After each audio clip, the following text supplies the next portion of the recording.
আমার নবীরে ভালোবাসতে হবে দুনিয়ার সব কিছুর চাইতে বেশি।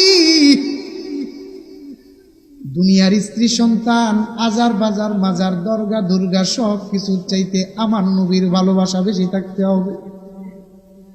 দুনিয়ার সব কিছুর চাইতে যদি আমার নবীর মহাব্বত উম্মতের ভিতরে না আসে, মায়ার নবী রহমাতাল লিল আলামিন ওমর রে ডাক দিয়া কয়, রে ওমর, দুনিয়ার মধ্যে আমি নবীরে কতটুকু মহাব্বত তুমি ওমর করো। ওমর ডাক দিয়া কয়, রহমাতাল লিল আলামিন, আমি আমার স্ত্রী সন্তানের চাইতে বেশি মহাব্বত আপনি নবীরে করি।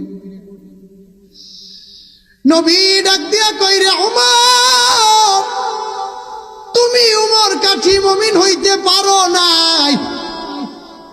ওমর ডাক দিয়া কয়, ও রাহমাতাল লিল আলামিন, আমি কিভাবে মহাব্বত করলে আপনি নবীরে আমি আল্লাহর দরবারে দুনিয়ার মধ্যে আমি কাঠি মুমিন হইতে পারব?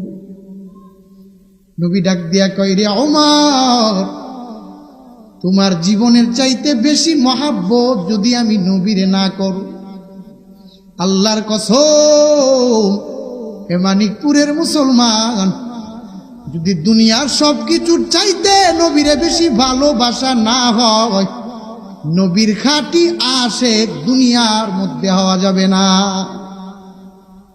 এখন নবীরে যদি দুনিয়ার সবকিছুর চাইতে ভালো না বাসা হয়, খাঁটি আশিক হওয়া যাবে না। নবীর ভালোবাসতে হবে আল্লাহর ভয় নিয়া, আল্লাহর তাকওয়া নিয়া। নবীর এই দুনিয়ার মধ্যে সবচাইতে বেশি ভালোবাসতে হবে। নবী জানায় দিলেন, আমার কোনো উম্মত যদি মুয়াজ্জিনের আজান শুনে মসজিদে না যায়, আমি নবী তারে সিলেক্ট করে দিলাম, সে কখনো আমি নবীর আশিক হইতে পারবে না। হজের উপযুক্ত হইছে, হজ করে না, আমি নবী সিলেক্ট করে দিলাম, সে আমি নবীর আশিক হইতে পারল না। দাড়ি রাখার উপযুক্ত হইছে, কিন্তু মরিচকালির বাজারের মধ্যে সপ্তাহে সপ্তাহে দাড়িগুলা চাষে, বলেন এমন মুসলমান আছে না নাই? দাড়িগুলা একবারে ব্লেড দিয়া নতুন পাক্কার মতো কইরা চাষে, আর দিনের বেলা মাইক দিয়া চিল্লা কয়, আমি নবীর বড় আশিক, আমি বড় সুন্নি। আছে না নাই? সুন্নত না মানলে যদি সুন্নি হওয়া যায়, একজন আলেম পর্যন্ত বলতে পারবে না নবীর সুন্নত না মানিয়া সুন্নি হওয়া যাবে।